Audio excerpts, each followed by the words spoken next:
Tears of the Kingdom is not perfect. 2.5 months have passed since the launch of this new adventure of Link, and I've been playing it for over 175 hours. At least that's what it says in my profile. I know that's not a huge number compared with the playtime of many of you guys, but I do have completed the main story, a lot of side quests, and found a lot of secret and hidden things along the way.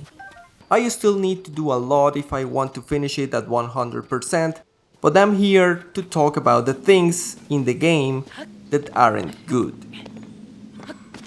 Hello people, my name is Zach, and in order to fully explain why I dislike some of the aspects of this spectacular title, more specifically the way the story is layered, I need to delve into spoiler territory, so if you do not want to be spoiled, feel free to browse my channel for many other gaming videos.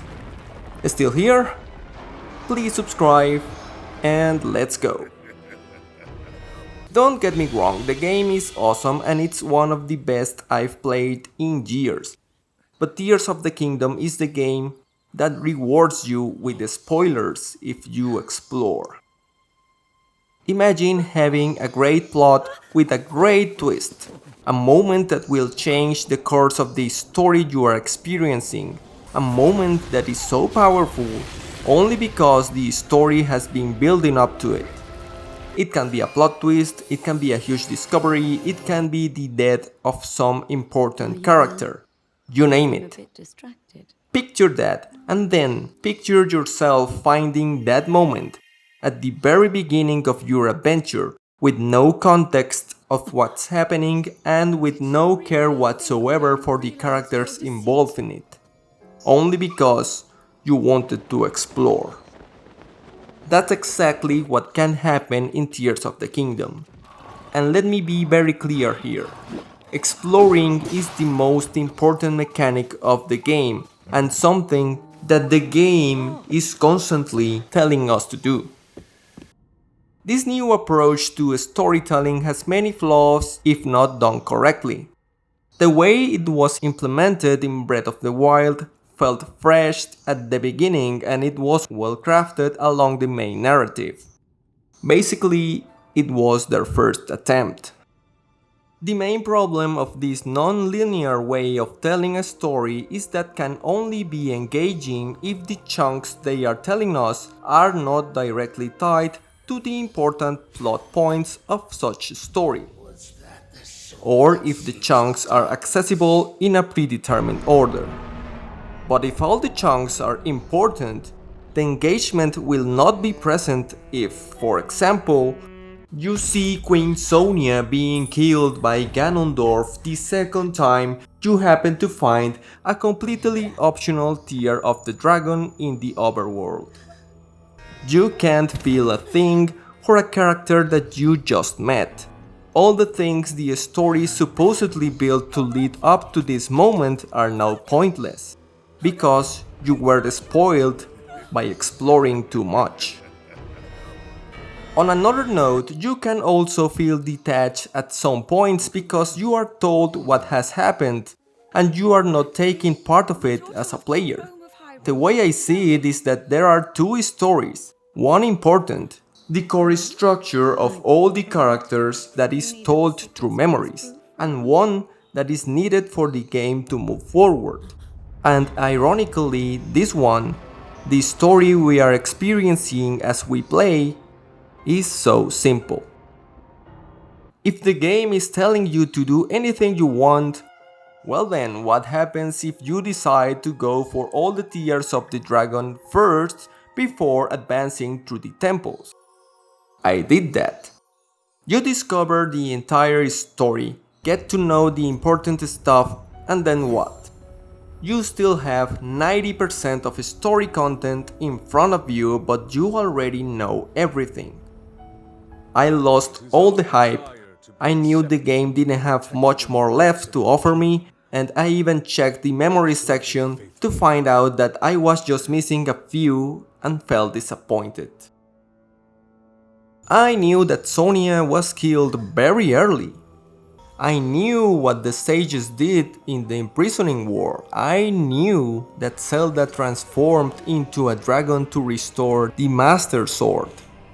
I knew everything. But well, that doesn't matter, because here I am helping some Gorons with their addiction to rock opium. What's worse, the game actually forces you at the end to go and search for the optional content and makes it a main mission, unlike its predecessor. If you already did that, the characters say something like, "Oh good, so you know, then let's proceed with the next assignment." It's a bummer having in mind that this specific situation is so well crafted around the main side adventures you can complete. Every NPC remembers the things you have done, and I haven't found a single mistake in their behavior. But for the main story, let's just add a little line here and call it a day.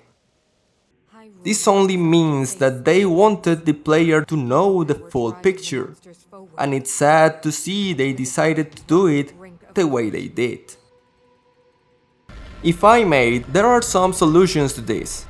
Just don't tell important character arcs or plot twists in side quests, especially if I can do them in any order I want. The optional content should be used for lore expansion, character building, and curious random information about the things that are already happening in the main quest. Or if it is needed for this mechanic to be implemented no matter what in order to enhance the concept of open air of the game, make the chunks appear in a predetermined order no matter which one you find first. That way you don't get spoiled with the end at the beginning. Or just do it the right way. Don't fill the game with recycled dialogue every time you finish a temple. Tell me the important chunks of the story here, at this moment, just after defeating a big important boss, and keep the pace. Build up excitement, make me invested. That way, and close to the end, show me Sonia dying and Zelda sacrificing herself for the greater good. Other things that aren't that important to the story, should be optional. If the game had chosen to do that, the fight against Ganondorf, that is awesome, would have been the greatest boss fight of all gaming. I was happy to see the return of the temple structure, but once again, I was disappointed when I found out that after the 4th temple, you are basically done with them. The shrines are now the standard, and yes, those are amazing to say the least, testing the skills and creativity of the players. If the shrines are capable to do that, why not do the same thing with the temples? I was overjoyed when I found the Wind Temple and managed to solve all the puzzles with a very unorthodox use of Ultra Hand. I was excited to get to the next one and be able to solve even more complicated puzzles and see the creativity behind them. Unfortunately, that excitement only lasted until I reached the final 2. Don't tell me that you aren't capable of doing something better. I've seen you doing that for the last 20 years of my life. Even the Divine Beasts were better examples than the ones we got in this game. All the temples follow the same core lineal structure. You need to find 4 locks, 4 gongs, 4 faucets, or 4 batteries to open the door that leads to the boss. And that's it. Recycled mechanics that felt outdated the second time. We already talked about the reward at the end, but other than that, I expected much more from a game with a map so massive like this one. And don't get me started with the depths, which are big, yes, but the only thing you can do there is to find chests and some world bosses. Yes, they are important to the story at some point, but after that, it's basically a big open area with nothing much to do. I really miss the long temples of old with multiple floors, keys, and the need to use a map. You don't need any of that in Tears of the Kingdom. I even completed the last two temples without the need to use the map. The core structure of getting through the game is just a rinse and repeat.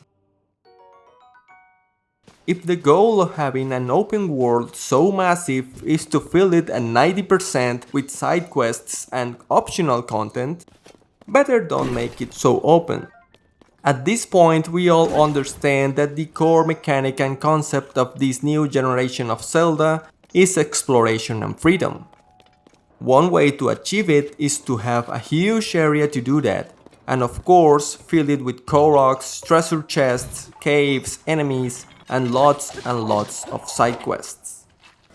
And if we merge that with the new Ultra Hand, Recall, Ascend and Fuse mechanics, we got a game that is probably going to win Game of the Year. Unfortunately, not the same amount of dedication and content has been added to the main missions and story. Only 10% of the content of the game is the story and the things you need to do to get to the end credits. And that in this time and age where some gamers just want to get to the end to move on and play something else, it's not the best practice. Super Mario Odyssey approached the content in a spectacular way, offering a condensed open world useful to the development of the story, and also offering a lot of optional stuff comprised in that world. That way the content is being consumed while we reach the end of the story, and after the end credits we still have lots of things to discover. But nothing close to the things to discover in Tears of the Kingdom. And please don't transform this into Dragon Ball. Respect your characters, they are so iconic and important to just play with them. Don't tell me that transforming into a dragon is irreversible if somehow at the end you are going to show me Sonia and Rauru that should be dead, channeling their power to the Light Dragon to restore Zelda's human form. I know, thinking about it, it is possible due to the immense time power Sonia and Zelda possess. But by doing this, the sacrifice of Zelda is rendered meaningless. That's why the end of Twilight Princess is so powerful. We see Midna destroy the mirror of Twilight, meaning that we are not going to see her again. And we actually don't see her again. It's going to be so important for the lore of the franchise if in some game in the future they decide to bring her back, because some time has passed and we assume that it's impossible. But if you do things like this, it's so anticlimactic and predictable. Death is such a transcendental thing to happen. Don't underestimate the importance of death to make a happy ending or to fuel your plot to move forward. What is dead stays dead. It would have been incredible if at the end Zelda stays as the Light Dragon and we just ride with her over the skies of Hyrule, remembering the sacrifice she did for all the people of the kingdom. Let some time pass and then, in another title far in the future, bring this story back and make it possible for Zelda to return to her human form. It's going to be much more potent that way. Or better yet, just don't bring back this story and let Zelda be the Light Dragon for eternity. The way it should be. A few more things to add related to the story before I finish. Nothing was a surprise story-wise in this game. We already knew from the beginning that the Zelda in the overworld was not the real one, and nothing could really surprise us with all the foreshadowing of the conversations, not even Zelda's transformation. Don't create more MacGuffins to move forward with this story. You already have the Triforce. Use it. is the most powerful MacGuffin in the Zelda universe. Also, why couldn't the sages just remove the secret stone on Ganondorf's head when he was sealed? Things like that don't let me sleep at night. Nintendo should take more risks, explore more the importance of the characters and stay with the old storytelling formula that works for all the games in the industry. But who I am to tell them what's going to work if they have been doing it exceptionally for years? It's just an opinion, like everything else on the internet. But an opinion so strong that could change the course of the franchise forever. Even more so than what they did with Breath of the Wild. And to finish this, don't get me wrong, The Legend of Zelda Tears of the Kingdom is an awesome game. Thank you for watching, and if you like what you just saw, please subscribe, give a like and leave a comment. Please feel inclined to do so. Thank you so much for staying to the end. See you around. Those who carry the secret stones. Just what is this thing? You do not recognize me. Perhaps there are limits to the knowledge the secret stone